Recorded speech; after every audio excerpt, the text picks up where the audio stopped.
Assalamualaikum warahmatullahi wabarakatuh. Innal hamdalillah nahmaduhu wa nasta'inuhu wa nastaghfiruh wa na'udzu billahi min shururi anfusina wa min sayyiati a'malina. May yahdihillahu fala mudilla lahu wa may yudlilhu fala hadiya lahu. Asyhadu an la ilaha illallah wahdahu la syarika lahu wa asyhadu anna sayyidana nabiyyana Muhammadan abduhu wa rasuluh. Allahumma salli wa sallim wa barik ala sayyidina Muhammad wa ala alihi wa ashabihi ajma'in. Subhanaka la ilma lana illa ma 'allamtana innaka antal alimul hakim. Rabbi shrah li sadri wa yassir li amri wahlul 'uqdatam min lisani yafqahu qawli. Allahumma la sahla illa ma ja'altahu sahla wa anta taj'al huzna was-sa'ba idza syi'ta sahla. Wala hawla wala quwwata illa billahil aliyyil azim. Amma ba'd. Hadirin jemaah yang dirahmati Allah, Tuan Imam ada malam ni, alhamdulillah. Baik, tuan-tuan mau sihat no? Alhamdulillah. Kampung ni tak ada kena Covid tuan-tuan. Saya hari tu keluarga saya semua kena tuan-tuan, ramai kena. Duduk di anak bungsu lah. Saya duduk Masjid Tinggi tak kena. Ayah saya kena, mak saya kena, kakak saya kena 2 orang, abang saya kena, abang ipar saya seorang, adik saya 3 orang, 4 orang, adik saya 4 orang, anak saudara ramai. Anak saudara saya tak tahu, hatta anak adik saya tak sampai setahun, beberapa bulan kena juga positif. Ramai yang kena tuan. Saya tak tahu ramai pada mana, tapi mungkin kakak saya boleh jadilah kot dia balik pada gurun, kadang-kadang balik pada jauh dia singgah, boleh jadilah kot. Jadi alhamdulillah lah tuan-tuan, sebab kita sembang sebab lah tuan-tuan. Sebab dalam keluarga saya ni banyak yang dah vaksin. Jadi bukanlah kita bersandar pada vaksin, hakikatnya Allah lah. Macam kita lah tuan-tuan dalam hidup. Kalau ada anak kita lapar, kita kata apa? Makan ke belum? Betul tak? Walaupun kita tahu yang mengenyangkan siapa? Allah. Bila kita ada sahabat kita naik motor jatuh, patah kaki, kita ziarah dekat hospital Taiping. Pasal apa patah kaki ni? Biasanya dia jawab jatuh motor. Betul tak? Walaupun pegangan ahli sunnah wal jamaah yang menjadikan kesan akibat Allah. Kita bukan Mu'tazilah. Mu'tazilah ni pegangan dia kalau patah kaki pasal apa? Kerana Allah menjadikan momentum jatuh motor patah kaki. Dia macam tu. Allah jadikan kuasa pada makhluk. Itu pegangan Mu'tazilah. Kalau ubat, Allah Ta'ala jadikan pada ubat. Cumanya kita sebagai manusia, kita sembang sebab lah. Kita makan nasi 5 pinggan, balik rumah, bini tengok pasal abang kenyang sangat, tadi makan nasi 5 pinggan. Walaupun kita tahu yang mengenyangkan adalah Allah Azza wa Jal, tapi manusia kita sembang sebab. Ada pun pegangan dalam hati kita Allah Azza wa Jal. Jadi kita kena bezalah kesan akibat, hakikat, makrifat, kita bezalah itu. Jadi keluarga saya ni alhamdulillah lah, semua dah vaksin. Jadi mak saya umur 60 lebih lah, 60 berapa 62 kot, bukan 64. Tapi dia ambil Sinovac, kena batuk lah tu, tapi tak ada apa pun. Duduk rumah adik saya 4 orang hak positif tu, semua okey tuan-tuan. Semua okey, macam tak ada apa. Tapi kita dengar ada yang mati, hakikatnya Allah, tapi kita kena usaha tuan-tuan. Rezeki Allah Ta'ala bagi, tapi bukanlah makna kita duduk rumah relax, ya, betul tak? Kena kerja. Kerja kena cari, usaha dapat pahala tuan-tuan. Sebab tu Rasulullah suruh kita berubat. Tadawaw ya bani Adam, wahai anak Adam, berubatlah. Usaha tuan-tuan. Hakikatnya Allah yang menyembuhkan, tapi Rasulullah suruh kita tuan-tuan berusaha cari rezeki, dapat pahala tuan-tuan. Walaupun hakikatnya Allah bagi rezeki, tapi jalan kita kena usaha. Jadi tuan-tuan, adik saya semua okey, cuma ayah saya lah. Ayah saya ingat dari segi akalnya susah lah nak selamat.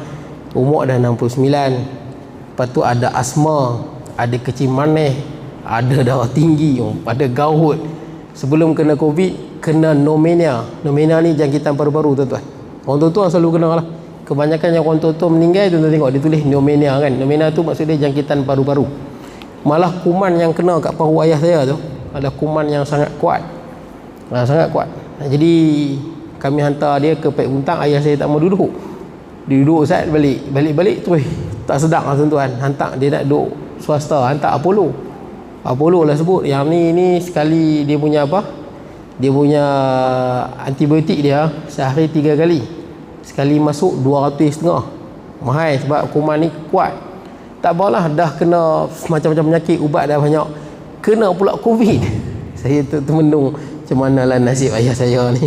Umur 69 tuan-tuan, kena Covid pula. Sampai di Apollo kata kami tak boleh ambil Covid. Hospital swasta semua tak mau Covid tuan-tuan. Takut sungguh dia pun dengan Covid.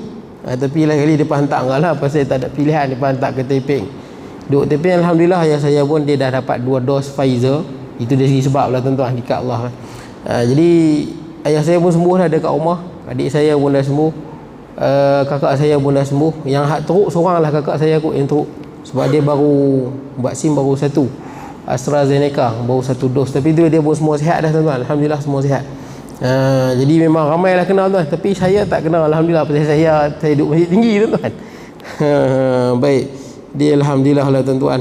Yang mana kenal tu ada pengalaman lah. Semalam pun saya pergi kuliah di Sungai Duri di Pulau Pinang. Ada seorang pakcik tu kena Covid. Tapi dia dengan bini dia positif, tapi dia pun dah 2 dos Sinovac. Dia kata masa dia kena tu dia teruk sikit lah, seluruh badan sakit. Saya, adik saya semua okey, cuma seorang tu dia cirit-birit. Baik, tak apalah tuan-tuan, yang mana kena tu kenalah, yang tak kena tu tak apalah tuan-tuan. Masing-masing lah tuan-tuan, bahagian masing-masing lah. Yang kena mati syahid. Yang kena ada pengalaman, betul tak? Sekurang-kurangnya ada pengalaman, betul tak kan? Kena Covid. Baik, jadi saya tengok hari tu di Kuala Kurau bulan lepas kot, bulan lepas, budak muda mengaji universiti 21 mati. Dia tak vaksin lagi. Dari segi sebab lah tuan-tuan, tak makan lapang betul tak? Dari segi sebab sikatnya Allah lah. Baik, alhamdulillah lah tuan-tuan. Yang mana yang tak kena tu, yang mana kena tuan-tuan nasib. Ada juga yang dia kena, badan dia tak kuat, dia dah vaksin pun mati, ada tuan-tuan, tapi kes dia sikit. Bila kita tengok baca data daripada doktor ada, tapi terpencil. Dia dalam kaedah usul fiqh tuan-tuan, benda yang terpencil kita tak boleh jadikan hujah. Dia ada satu kaedah usul fiqh, an-nadir kal ma'dum.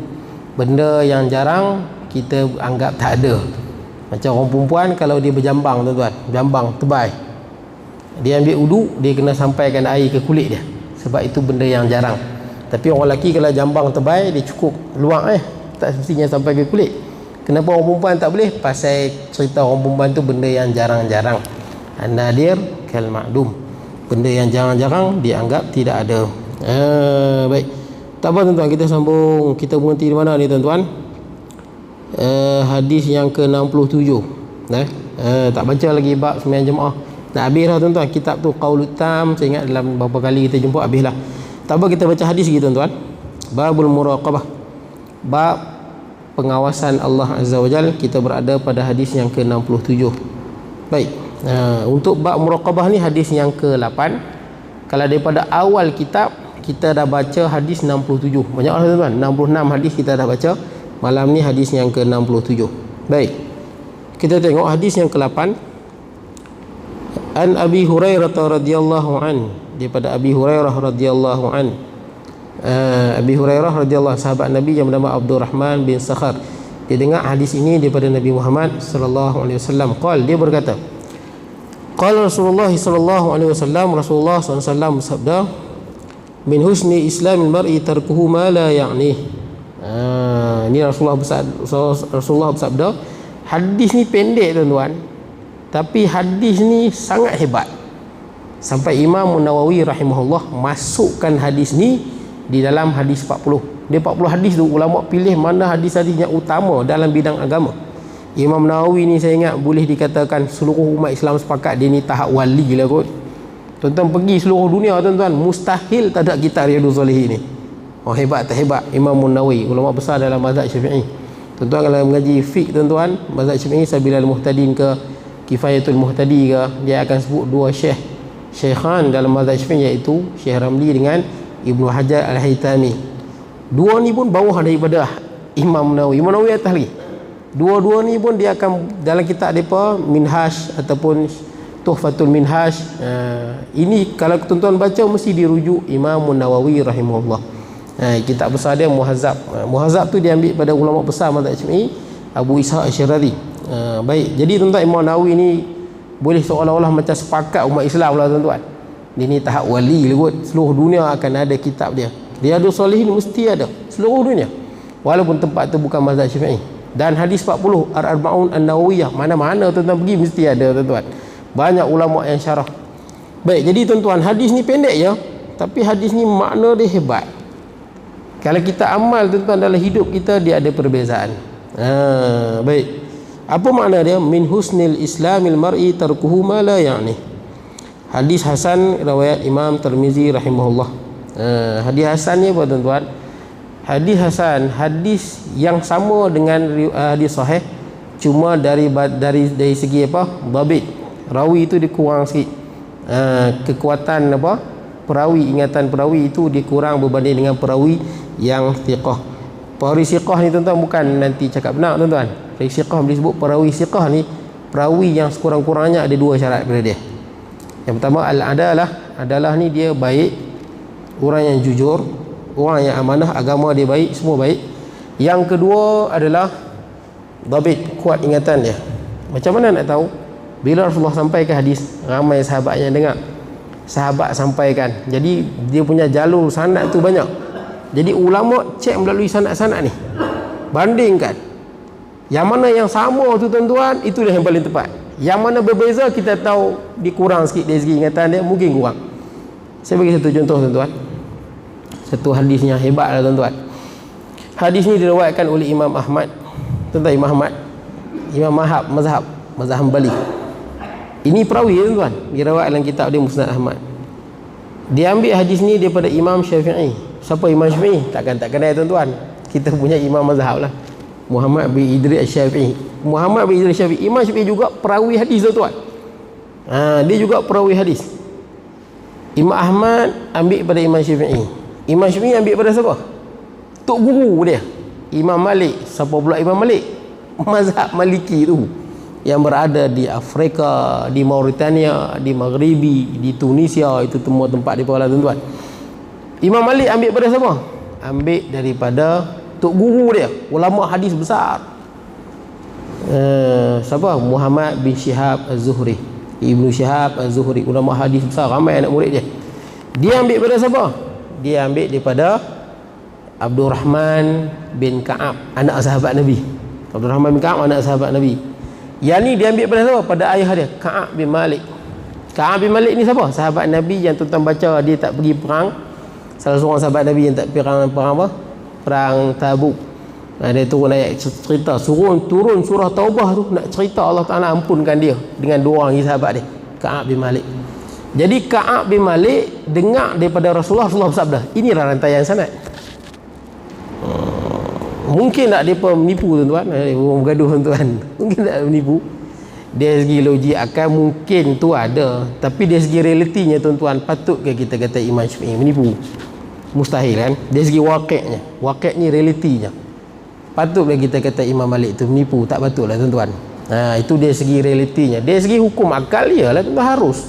Yang maksum ni siapa? Nabi Muhammad sallallahu alaihi wasallam. Tapi dari segi apa? Dari segi orang panggil teorinya ni lah. Itu dari segi teori. Tapi dari segi practicality ataupun wakilnya, nak tuduh Imam Syafi'i menipu ni, orang gila pun tak kata. Macam tu lah tuan-tuan. Baik. Sufyan Sauri ni ulama-ulama besar hadis tuan-tuan. Nak kata dia tersilap tu sukar lah tuan-tuan. Jadi macam mana dia penilai macam tu? Dia penilai hadis. Ada ulama yang mana dia memang habiskan masa dia untuk menilai perawi-perawi hadis. Sampai ada buku dipanggil Jarhu wa Ta'dil, kitab Tarikhur Ruwah. Ni perawi-perawi hadis tuan-tuan. Cumanya bila sebut zanni ni tuan-tuan, bukanlah zanni yang kita faham. Dia orang bahas panjang zanni. Zan maksud dia sangka tuan-tuan, sangka. Tapi bila sebut dalam usul fiqh, dalam ilmu hadis, zan tu bukan makna yang kita faham ni. Tuan-tuan, zanni dia beza dengan qat'i. Itu dalam usul fiqh tu. Qat'i ni kalau berbeza kafir. Itu makna dia. Qat'i kalau berbeza kafir. Contohnya Al-Quran. Qat'i tuan-tuan. Siapa yang tolak Quran? Kafir. Perbezaan di antara ulama mazhab zanni, itu jadi khilaf tu. Contohnya baca kunut tak baca kunut, itu benda yang bersifat zanni, berijtihad ataupun dan nama yang lain ijtihadi. Zanni ijtihadi, yang mana dalam tu ada perbezaan pandangan ulama, itu makna zanni. Tapi bukan sangka buta, dipanggil zan rajih. Zan berdasarkan hadis-hadis, berdasarkan fakta-fakta yang jelas. Sebab tu para ulama tu baca dalam kitab usul fiqh, seluruh ulama Islam bersepakat 4 dalil yang tidak ditolak. 4 dalil ni seluruh ulama Islam ijma'. Quran nombor 1, nombor 2 apa tuan? Hadis. Nombor 3 ijma', nombor 4 qiyas. Yang ni seluruh ulama. Mazhab Hanafi, Maliki, Hanbali, Syafi'i, Lais bin Sa'ad, Ishaq Rahuyah, lagi siapa lagi tuan-tuan? Ramai tuan-tuan, ulama-ulama Ja'far As-Sadiq, ni ulama-ulama imam mazhab tuan-tuan. Dia ada 13 semua tuan-tuan boleh buka fiqh Islami adillah itu, cuma masyhurnya 4. Semua sepakat 4 dalil itu yang disepakati oleh seluruh ulama. Jadi zanni ni tuan-tuan, makna dia apa? Bukan makna kita sangka suka-suka ya. Dia zan rajih, zan yang kuat. Malah Quran pun sebut. Kita baca kan dalam Quran apa? Wa innaha lakabiratun illa 'alal khashi'in. Sembahyang ni berat. Melainkan kepada orang-orang yang khusyuk. Siapa dia? Alladzina yadhunnuna annahum mulaqu rabbihim wa annahum ilaihi raji'un. Iaitu mereka-mereka yang menyangka. Nyangka ni bukan sangka buta. Betul kot, bukan. Zan ni zan rajih. Zan yang menyerupai keyakinan. Dia yakin, dia sangka sungguh dia akan bertemu dengan Allah, dan kepada Allah lah dia akan kembali. Jadi istilah zanni dalam hadis ataupun zanni di dalam usul fiqh bukan makna istilah apa. Memang kalau kita kata zanni ya tuan-tuan, semua mazhab akan jadi batal tuan-tuan kalau semata-mata sangkaan. Bukan. Ijtihad berdasarkan dalil yang jelas, ulama keluarkan pandangan. Orang-orang yang muqallid macam kita ni tuan-tuan, wajib kita ambil salah satu daripada mana-mana mazhab. Sekalipun kita sepakat tuan-tuan perbezaan di antara mazhab adalah bersifat zanni. Bersifat zanni. Baik. Jadi tuan-tuan wajib kita ambil. Zanni di sini bukan semata-mata sangka, tapi berdasarkan dalil-dalil yang jelas ataupun kefahaman kepada dalil. Baik tuan-tuan. Jadi hasan ni macam mana ulama klasifikasikan sebagai hasan? Ulama klasifikasikan bila ada perawi yang mana dia hadis sahih ni tuan-tuan, dia punya apa? Syarat dia bukan nanti perawi yang siqah banyak lagi tu. Apa yang dirawatkan apa? Mestilah ittisalus sanad, dia panggil ittisalus sanad. Sanad mesti bersambung, tak boleh putus. Kemudian perawi dia mesti siqat an siqat. Semua perawi tu macam tadi saya sebut tu, Imam Ahmad, Imam Syafi'i, Imam Malik sampai pada Rasulullah, semua siqah. Berdasarkan penilaian ulama-ulama yang sezaman dengan dia dan setelah dia tuan-tuan. Ni ulama-ulama yang siqah. Kemudian tuan-tuan mestilah min ghairi syudzin. Tidak ada syadz. Syadz ni apa benda pula? Syadz ni apabila hadis itu bercanggah dengan Quran ataupun hadis itu bercanggah dengan periwayatan yang lebih kuat, itu syadz. Wala illah tidak ada penyakit di dalamnya. Tidak ada penyakit di dalamnya, baik dari segi perkataan, baik dari segi sanad. Itulah tuan, panjanglah tuan-tuan cerita berkenaan dengan hadis yang sahih. Ini hadis yang hasan. Apa hukum hadis hasan? Tuan-tuan boleh buka dalam kitab usul fiqh, usulul hadis. Hadis hasan, seluruh ulama sepakat wajib beramal dengan hadis hasan. Wajib. Mana dia kalau ditolak? Kalau ditolak tanpa sebarang hujah, maka dia boleh jatuh fasik dan berdosa. Ada hadis tuan-tuan yang mana ulama tolak kerana ada keuzuran, ada. Saya bagi contoh tuan-tuan. Ini cerita bab usul fiqh sikit tuan-tuan. Kita tahu kan, itu jadi isu lah di Pulau Pinang tu, Masjid Sungai Duri, ada ustaz, tak tahulah mungkin Wahabi ke tak Wahabi ke, dia bagi tahu kat jemaah, ustaz muda tuan-tuan, kata jangan puasa 6 bid'ah. Puasa 6 tuan-tuan, puasa 6 ke tak puasa? Puasa 6 bid'ah. Sedangkan kita baca hadis je lah, sahih hadis dia, man sama Ramadan summa atba'ahu bi sittin min Syawal fakana kasiyamid dahr. Banyak lagi riwayat dia tuan-tuan. Siapa yang puasa Ramadan kemudian dia puasa 6 hari di bulan Syawal, fakana kasiyamid dahri, fazalika kasiyamid dahri, seperti dia puasa setahun. Ini pegangan mazhab Syafi'i, mazhab Hanbali, mazhab Hanafi, majoriti ulama. Tapi ada pandangan mazhab yang kata makruh, memang ada kan. Tapi dia bukan saja tolak, dia ada alasan lain, dia panggil pandangan lain. Itu kita kata hadis dalam soal ni bersifat zanni, ada ruang untuk berselisih sehingga kita tidak mengkafirkan yang lain. ataupun membid'ahkan yang lain. Itu kata sifat zanni tu. Baik, tapi bukan sifat zanni ni semata-mata sangkaan. Ya, bukan sangkaan bahasa Melayu tuan-tuan. Ini zanni di sini istilah yang khusus dalam bidang hadis ataupun bidang usul fiqh. Jadi tuan-tuan, kenapa mazhab Maliki anggap makruh? Ni mazhab Maliki memang betul pun. Mazhab Maliki, siapa yang puasa 6 dia anggap makruh. Saya Ustaz Tahiri, kita kenal kot Ustaz Tahiri Ihya. Dia daripada Maghribi. Dia tanya Ustaz Tahiri puasa 6, Ustaz Tahiri kata, "Hai, jangan tanya," dia kata. Dia tak kata jangan tanya. Tapi memang di belah sana memang dia pun tak buat lah. Sebab berdasarkan pandangan mazhab Imam Malik. Imam Malik ni hebat ni, Jahabis orang panggil. Jahabis jago besar dalam fiqh dan dalam hadis, besar ni Imam Malik. Tapi dia berpandangan puasa 6 boleh buat tapi makruh. Pasal apa tuan-tuan? Padahal ada hadis yang jelas. Macam mana tuan-tuan? Ada tu kita kata zanni tu. Tapi zanni di sini bukan sangkaan buta tuan-tuan. Ada hujah yang kuat. Dalam kaedah dia panggil zanni rajih. Jadi saya baca Al-Quran tadi tu. Sebab tu kadang-kadang dalam bahasa Arab, kadang-kadang semua benda kita tak nak terjemah susah tuan-tuan. Makna macam fitnah tuan-tuan. Fitnah luas makna dia. Kita anggap fitnah ni tuduh orang, betul tak? Kalau orang tu tak curi, kita kata hang curi. Kita akan kata hui hang fitnah tu. Hal lebih teruk pada membunuh, betul tak? Tapi silap tu, kefahaman tu memang silap. Dalam bahasa Arab, kalau kita tuduh orang ataupun dalam Quran, dalam bahasa Arab ataupun dari segi syarak, kita tuduh orang benda yang dia tak buat, itu bukan fitnah. Itu buhtan. Ingat tak ketika mana isteri Nabi sallallahu alaihi wasallam, Sayyidatuna Aisyah radhiyallahu anha, orang fitnah dia berzina dengan Safwan bin Mu'attal. Cerita dia panjang lah tuan-tuan. Dia cerita sebab apa? Pendeknya dia isi Nabi ni duduk atas keduk tu, bawa atas keduk tu kan, duduk dalam tu, badan dia ringan. Jadi isi Nabi ni Aisyah ni waktu dia berehat, dia pergi qada hajat. Pergi qada hajat. Jadi bila sahabat nak jalan, dia peringatkan si Nabi ada dalam tu. Macam orang angkat kan, letak atas unta tu yang tertutup tu, ringan, mana rasa. Angkat pula sahabat 4 orang angkat, mana rasa. Tetap rupanya dia pergi qada hajat. Rasulullah dah jalan dengan para sahabat dia. Bila Aisyah mai, jalan dah. Aisyah pun tunggulah. Dia padang pasir, tuan-tuan tahulah. Siapa yang biasa pergi padang pasir dengan hutan, padang pasir lebih bahaya. Tuan-tuan sesak lah hutan, tuan-tuan boleh makan daun lagi, tuan-tuan boleh agak-agak lagi. Jalan-jalan ni, padang pasir kiri kanan depan belakang sama. Jangan mimin. Silap padang pasir pula panas sampai 50 darjah. Lagi senang mati tuan-tuan. Kalau sesak di padang pasir, sekejap je mati. Baik, jadi tuan-tuan, Aisyah radhiyallahu anha pun tunggulah. Nak jalan pun dia pun tak tahu jalan, bukan senang. Jalan sama, kiri kanan semua sama tuan-tuan. Tunggu mungkin dia patah balik.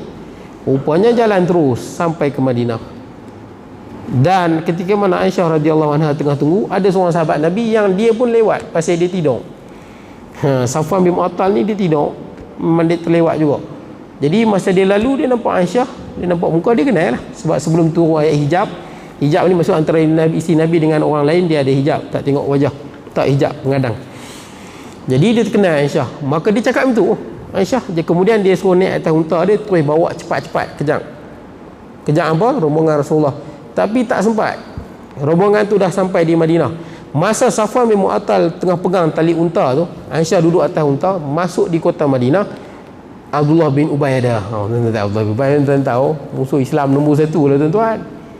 Maka berlega-lega lah Aisyah telah berzina dengan Safwan bin Mu'attal. Nampak tak?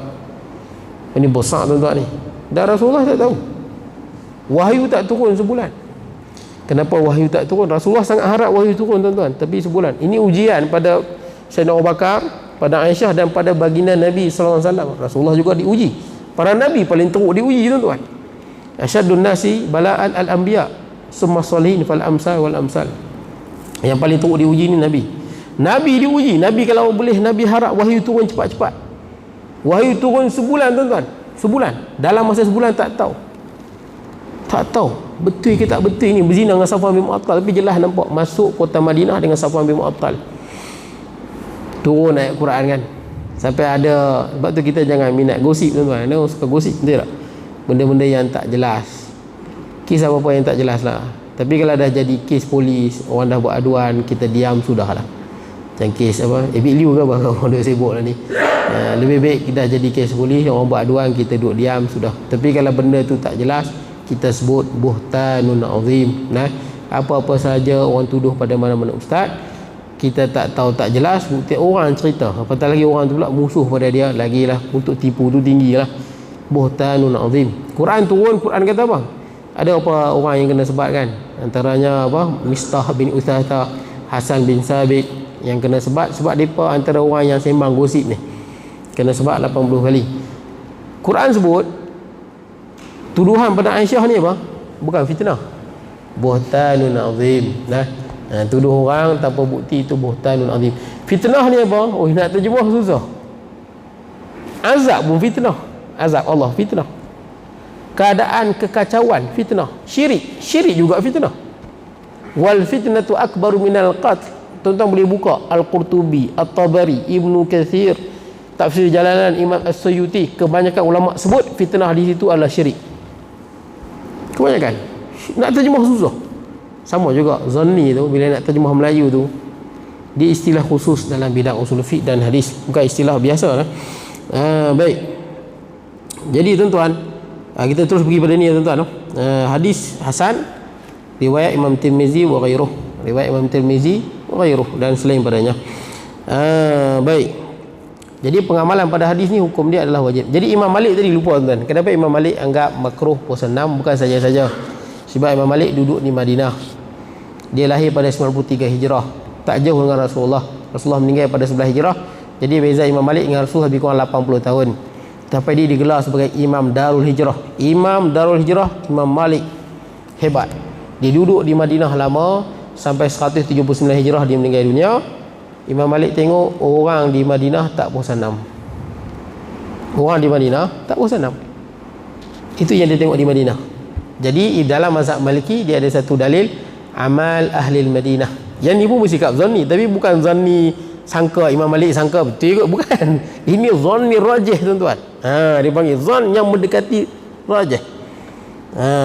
Baik, jadi dalam Imam Malik puasa 6 maka makruh sebab dia tengok penduduk Madinah, amalan penduduk Madinah dia jadi satu orang panggil apa, hujah yang kuat dalam syariat pensyariatan. Jadi dia anggap makruh.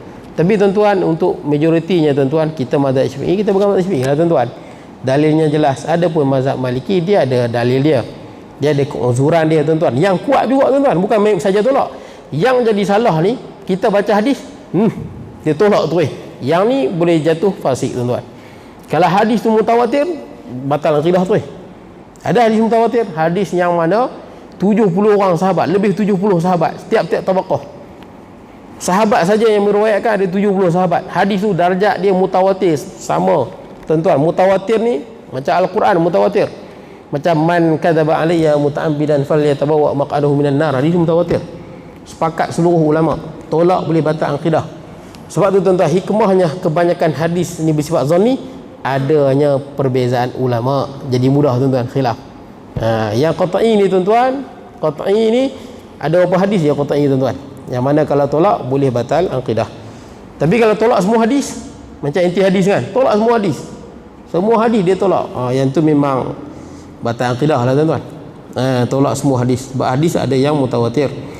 Baik tuan-tuan, hadis hasan, sama juga tuan-tuan. Sebelum saya lupa, seluruh ulama mazhab bila imam baca Fatihah, kita sembahyang isyak kan, isyak, subuh, maghrib, imam baca kuat. Seluruh ulama mazhab ni tuan-tuan, bila imam senyap kita kena baca Fatihah, betul tak tuan-tuan? Tapi mazhab Malik tak kena. Sebab Imam Malik tengok di Madinah, amalan di Masjid Nabawi tu memang bila sembahyang yang baca kuat, dan imam baca kuat. Kalau sembahyang subuh tu imam baca slow, wajib baca lah. Ni imam baca kuat. Sembahyang subuh, zuhur, subuh, maghrib dengan isyak kan. Jadi kalau imam dah baca kuat, maka gugurlah kewajipan Fatihah kepada makmum, kerana itu amalan penduduk Madinah puluhan tahun. Dia duduk lama, jadi dijadikan sebagai hujah. Adapun majoriti mazhab wajib juga baca Fatihah. Tapi yang ni khilaf diterima tuan-tuan. Siapa yang kata ni bid'ah, tu bid'ah, dia yang sesat tuan-tuan. Kena lapang dada dalam benda-benda ni yang kita panggil khilaf mu'tabar. Tapi dia bukan sangka kosong. Ini sangkaan berdasarkan hujah yang jelas, zannir rajih.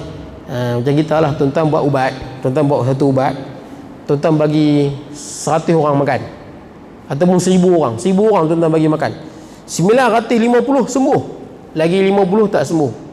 Tuan-tuan, berdasarkan data ni agak-agak ubat ni meyakinkan tak menyembuhkan ke tak? Agak-agak lah meyakinkan, betul tak? Ada mu 10,000, 9,500 sembuh, lagi 500 tak sembuh. Kita tahu 9,500 ni sembuh, ataupun 9,000 sembuh, 1,000 tak sembuh. Dari segi dasar perubatan, dia kata data ini data yang meyakinkan untuk menyembuhkan. Tapi dalam hadis, dalam usul fiqh, dia tak kata macam tu, dia kata zanni. Boleh ha? Itu istilah tuan-tuan. Nah, istilah ilmu lah.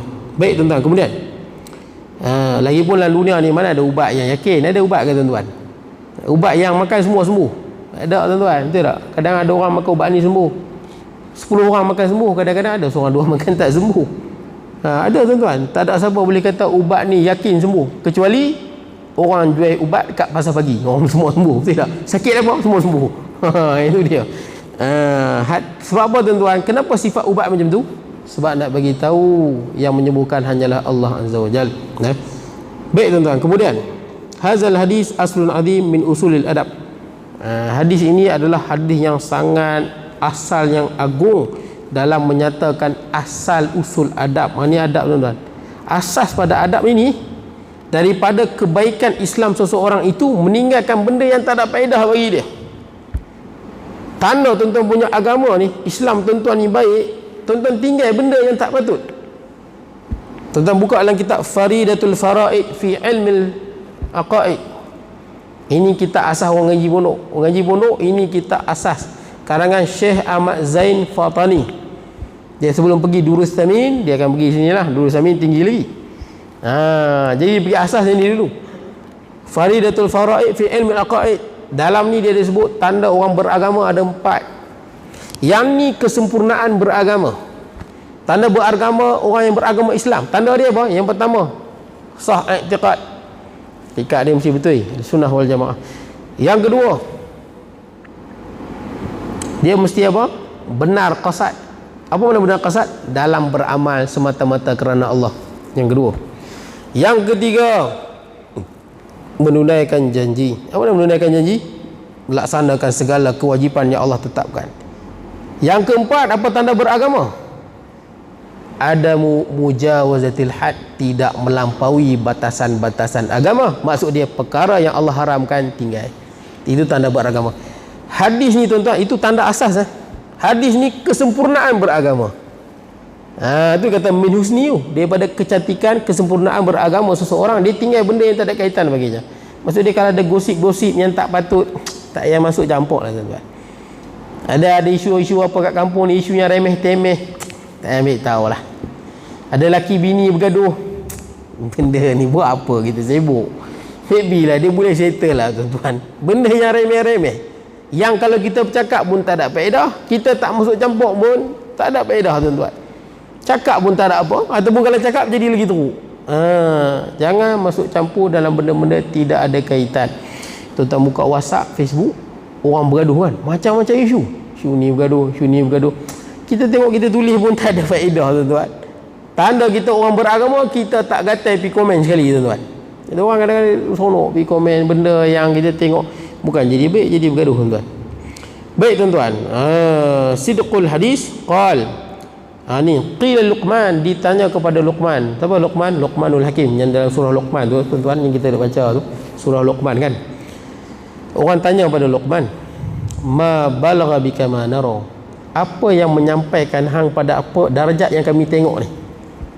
Apa yang membawa hang mencapai darjat yang kami tengok sekarang ni? Maksud darjat menjadi orang yang bijak. Luqman bukan Nabi, dia orang biasa, satu-satunya orang biasa tuan-tuan. Yang Quran abadikan satu surah dia tuan-tuan, nama dia, memuji dia tuan-tuan. Wa iz atayna Luqman al-hikmata an yashkur lillah. Panjanglah cerita tuan. Wa iz qala Luqman li ibnihi wa huwa ya'iduhu ya bunayya la tusyrik billah. Tuan-tuan pun sedia maklumlah tuan-tuan. Baik, jadi tuan-tuan, hebatlah Luqman ni, hebat. Jadi orang tanya pada Luqman, macam mana boleh sampai darjat yang kami tengok ni, hebat ni? Qal, kata Luqman, pendek ya tuan-tuan. Yang pertama, sidqul hadis, cakap biar betul, cakap apa-apa biar betul. Itu yang pertama. Yang kedua, wa adaul amanah. Kalau orang bagi kita amanah, jangan sia-siakan, tunaikan amanah tuan-tuan. Dia orang berikan pada kita kerja ke, kepercayaan ke. wa tarku ma la ya'ni, dan aku tinggalkan benda-benda yang tak ada faedah. Kat dunia kita pun tak faedah, akhirat kita pun tak faedah. Tinggal tuan-tuan. Baik, kemudian waruya anin Nabi sallallahu alaihi wasallam, ni ada satu riwayat mengkisahkan Rasulullah bersabda, awwalu man yadkhulu alaikum rajulun min ahli jannah. Rasulullah kata, lelaki yang pertama masuk masjid ni ahli syurga. Lelaki yang pertama masuk dalam masjid ni ahli syurga. Sahabat semua ramai-ramai tunggu siapa yang masuk sebab dia ahli syurga. Fadakhala alaihim Abdullah bin Salam. Yang masuk adalah Abdullah bin Salam. Siapa Abdullah bin Salam ni? Yahudi, pure Yahudi tuan-tuan. Malah dia ni ulama Yahudi dulu, Abdullah bin Salam. Ni Abdullah bin Salam, tuan-tuan mungkin pernah dengar cerita Abdullah bin Salam ni. Abdullah bin Salam ni ulama Yahudi besar. Orang Yahudi sangat menghormati dia, sangat kagum sebab ni ulama besar. Taurat dan Injil dalam kepala dia ni, dan dia ni memang pure Yahudi, sangat dikagumi. Orang Yahudi sangat sayang ni. Dia masuk Islam, Abdullah bin Salam ni. Tapi cerita sikit lah tuan-tuan. Bila dia masuk Islam, dia beritahu kat Rasulullah sallallahu alaihi wasallam, ya Rasulullah, orang Yahudi ni adalah Yahudi yang orang satu kaum yang paling kuat penipu. Di sini sebut pasal kaum dia. Yahudi satu kaum yang paling kuat penipu. Kalau dia tahu aku masuk Islam, mesti dia kata aku macam-macam. Rasulullah kata tak apa, menyorok tu. Rasulullah sembunyikan dia. Rasulullah panggil Yahudi. Rasulullah tanya, apa pandangan kamu tentang Abdullah bin Salam? Orang Yahudi puji melangit. Khairuna, dialah yang sebaik kami. Dialah orang yang paling alim di kalangan kami. Dialah anak orang yang paling baik di kalangan kami. Oi, puji habislah tuan-tuan. Kata Rasulullah SAW, apa kata kamu kalau dia masuk Islam? Terkejutlah dia apa? Kata Yahudi, Allah melindungi dia daripada benda tersebut. Yahudi pun sebut Allah tuan-tuan. Yahudi, Nasrani. Tuan-tuan kalau jumpa Kristian dengan Yahudi, Arab, tuan-tuan tengok macam Islam, dia pun Allah, insya-Allah, alhamdulillah, dia pun sebut. Tapi dia pun sesat apabila dia pun menolak Nabi Muhammad SAW. Sekalipun tanda-tanda Islam, apa amalan-amalan Islam yang sikit-sikit dia buatlah, sebut insya-Allah dan sebagainya. Baik, jadi tuan-tuan, dia kata Allah melindungi dia. Rasulullah pun panggil Allah bin Salam keluar. Dan Allah bin Salam kata, ya, aku beriman pada Allah dan Nabi Muhammad ini kusuruh Allah. Orang Yahudi tu yang cakap, dia ni adalah orang yang paling jahat di kalangan kami. Tadi baru yang puji, yang paling bodoh di kalangan kami. Tadi yang paling pandai, paling bodoh dengan kami. Anak yang paling bodoh di kalangan kami. Dia bagi sungguh. Bagi rapat lah tuan-tuan, Yahudi punya perangai.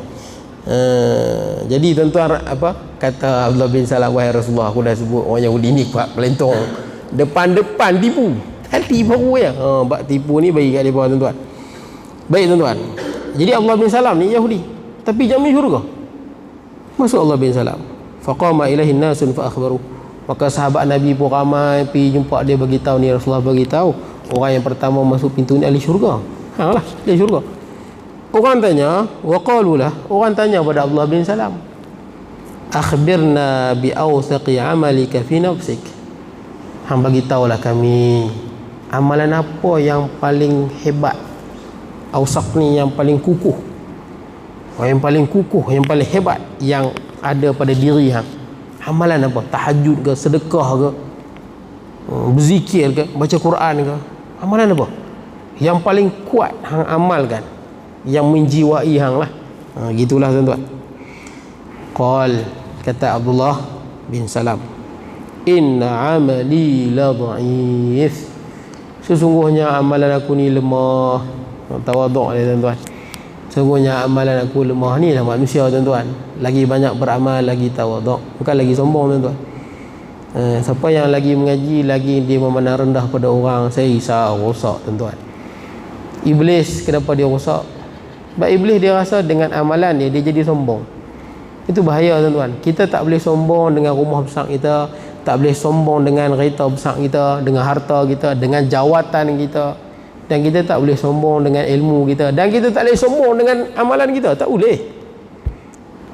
Kita ni lagi beramal, lagi tawaduk. Siapa yang rajin main masjid, bagus dia main masjid. Kalau dia ikhlas, lagi lama lagi dia tawaduk. Tapi kalau main masjid, balik masjid tengok orang lepak, ahli neraka semua. Saya tak tahu tuan-tuan. Mungkin kita pandang lain lah. Tapi kita kena benci lah. Kita tengok mereka buat benda, kita benci perbuatan tu. Tapi janganlah dalam hati kita ada kesombongan. Sombong ni nak cakap macam mana tuan-tuan dalam hati ni, maksud dia kita apa, kita memang hati ni kita hina dia lah. Hati kita menghina dia, kita mengangkat diri kita. Kita rasa begitu. Patutnya kita tengok orang buat maksiat, kita alhamdulillah aku tak buat maksiat tu. Betul tak? Dan kita benci perbuatan tu. Selagi mana dia buat, kita benci perbuatan tu. Baik tuan-tuan. Jadi tuan-tuan, amalan dia lemah. Lagi beramal lagi. Ni iblis tuan-tuan tengok dia sesat pasal apa? Dia banyak beramal iblis. Tapi bila ditulis di Arash akan ada yang sesat. Malaikat pakat berdoa semua takut sesat. Malah malaikat jumpa iblis doa. Iblis doa untuk malaikat, dia tak doa kat dia. Pasal apa? Takkan aku yang sesat. Tengok. Sebab tu kita lagi banyak beramal, lagi banyak berdoa tuan-tuan. Sampai Imam Syafi'i tawaduk, tak tahu tak Imam Syafi'i ni. Waktu nak meninggal Imam Syafi'i kata aku tak tahu roh aku ke mana. Ke syurga ke ke neraka. Tawaduk tuan-tuan. Siapa yang beramal masa nak mati, apa jangan duk risau aku ni confirm syurga. Yang ni lah saya tak tahu lah tuan-tuan. Ada juga orang ajak masuk amat apa ajaran dia sesat. Apa jangan risau masuk ajaran aku, tok syekh aku, imam ni boleh tolong. Apa? Yauma nad'u kullu unasin bi imamihim. Semua manusia dipanggil dengan imam. Jangan risau, kita ada imam kita, mesti ada punya. Kelentong tuan-tuan semua ni. Tak ada tuan-tuan dengan amalan kita. Quran sebut kullu nafsin bima kasabat rahinah. Tiap-tiap jiwa dia tergadai, terlepas, selamat di akhirat dengan amalan-amalan dia. Nak dapat rahmat dengan amalan tuan-tuan. Satu sebut inna rahmatallahi qaribun minal muhsinin. Rahmat Allah dekat dengan orang yang beramal baik. Betul, masuk syurga dengan rahmat. Tapi nak dapat rahmat kena beramal dengan ikhlas, baru datang rahmat. Ni dia buat dosa ya tuan-tuan, kita mengundang azab dan murka pada Allah. Baik tuan-tuan, ni lagi beramal lagi tahu inna amali la dhaif. Sayyidina Ali radhiyallahu an, orang tanya Sayyidina Ali kan, siapakah, hadis sahih riwayat Muslim, siapa yang paling baik setelah Rasulullah? Kata Sayyidina Ali, Abu Bakar. Ini kata Sayyidina Ali tu, hadis riwayat Muslim. Takkan Sayyidina Ali nak nipu pula tuan-tuan. Siapa kata nipu, Sayyidina Ali menipu. Hadis riwayat Muslim. Sahih tuan-tuan. Macam mana hadis riwayat Muslim ni? Hadis saya sebut tu tuan-tuan. Perawi yang siqah tuan-tuan. Istilah ittisarus sanad, tidak ada syuzuz, tidak ada illah tuan-tuan. Kaedah hadis ni tuan, kaedah hadis sahih ni tuan-tuan, tidak ada pada mana-mana agama, tidak ada pada mana-mana kitab. Sebab tu ulama sepakat setelah Quran hadis. Sebab kaedah periwayatan dia sangat kukuh, kuat setelah Al-Quran. Baik, jadi tuan-tuan, bila orang tanya saya ni siapa yang terbaik setelah Rasulullah, kata saya ni Abu Bakar. Semaman, kemudian siapa? Umar. Baik. Kemudian orang tanya dia, summa anta. Yang tanya ni anak dia tuan-tuan, sebelum saya lupa anak dia, Muhammad bin Hanafiyah. Muhammad bin Ali, tapi mak dia daripada Bani Hanifah, jadi orang panggil Muhammad bin Hanifiyah. Pasal mak dia daripada Bani Hanifiyah. Muhammad bin Hanifiyah ni dia pun hilang macam tu ya tuan-tuan, sebab ada pengikut dia tak masuk, anggap dia ni Imam Mahdi dan sebagainya. Jadi dia bawa diri, dia hilang macam tu ya tuan-tuan. Muhammad bin Hanifiyah dia ni hebat tuan-tuan, ulama besar. Dia ni sahabatnya, bukan sahabat Rasulullah, tapi dia tabi'in besar, anak Sayyidina Ali. Muhammad Hanifiyah, dia tanya pada Sayyidina Ali, anak dia. Jadi kemudian Muhammad Hanifiyah tanya, summa anta, kemudian adakah ayah? Maksudnya setelah Umar. Kemudian kata Sayyidina Ali, ma ana illa rajulun minal muslimin. Tawaduk Sayyidina Ali, aku ni tak adalah orang lain melainkan salah seorang lelaki daripada sekalian umat Islam. Padahal ulama sepakat setelah Abu Bakar, Umar, Uthman, setelah tu tidak ada di timur, di barat yang sebanding dengan Ali radhiyallahu an. Nombor 4 yang paling mulia tuan-tuan. Baik, Sayyidina Ali radhiyallahu an. Semoga Allah rahmati Sayyidina Ali dan ahli keluarganya. Baik tuan-tuan, kemudian saya habiskan tuan-tuan. Wa awsaqu ma arju bihi salamatu sadri wa tarki ma la ya'ni. Dan benda yang paling aku harap dan paling kukuh yang aku harap lah, ni yang paling kukuh lah dalam diri dia, apa dia? Dan dia harap sekali, mungkin yang ni lah, salamatu sadri wa tarku ma la ya'ni. Selamat dada. Selamat dada ni apa? Jangan dalam hidup ni musuh dengan orang tuan-tuan. Tengok muka dia ni menyampah, tengok muka dia ni rasa nak berpenampang, tengok muka dia ni tak mati-mati lagi orang tua ni, musuh tuan-tuan. Hati ni musuh habis dengan semua orang. Ini tak elok. Nah. Saya dah jumpa orang juga tuan-tuan. Masjid main masjid bagus lah, tapi bab musuh ni kan Allah, banyaknya bermusuh dengan orang. Kita mungkin kita ada musuh, orang tak suka dengan kita. Tapi biar hati kita selamat tuan-tuan. Nah, hati kita biar bersih. Salamatu sadri, biar hati itu bersih. Tak ada dendam, tak ada marah, tak ada meluat, tak ada dan sebagainya. Kalau kita nak meluat dengan perbuatan pada dosa dan maksiat yang orang lakukan. Kemudian tuan-tuan, saya berikan sana. Kemudian watarki malayak ni, dan aku tinggal benda-benda yang tidak berfaedah. Kemudian kata Imam Ghazali Hujjatul Islam rahimahullah, huda malayak ni fil kalam, tahanlah apa yang tidak berfaedah bagi kamu dalam ucapan. Yang mana kalau kamu bercakap tidak berdosa, kalau kamu bercakap, kalaulah kamu diam, satu amal, satu benda tu kata Imam Ghazali, kalau kita diam tak berdosa pun, dan tidak mudaratkan kita keadaan sekarang ataupun akan datang. Maksudnya benda kalau kita diam bagus, kita diam lebih baik. Itu kata Imam Ghazali rahimahullah, kita diam tak berdosa dan tak mudaratkan kita sekarang ataupun akan datang. Okey tuan-tuan, saya minta maaf terlajarlah. Akan datang hadis yang ke-68. Cukup sekadar tu, saya mohon maaf kalau ada kurangan dan sebagainya. InsyaAllah kita bertemu pada lagi 2 minggu kot, insyaAllah. Qul qawli hadha wa astaghfirullah na'dim li wa lakum sa'ilil muslimin wal muslimat wal mu'minina wal mu'minat. Bismillahirrahmanirrahim. Allahumma ij'al jam'ana hadha jam'an tafarruqan wa ba'da tafarruqan ma'sumah. La taj'al minna shaqiyyan wa la mahruman wa sallallahu alaihi wa sallam. Alhamdulillah rabbil alamin.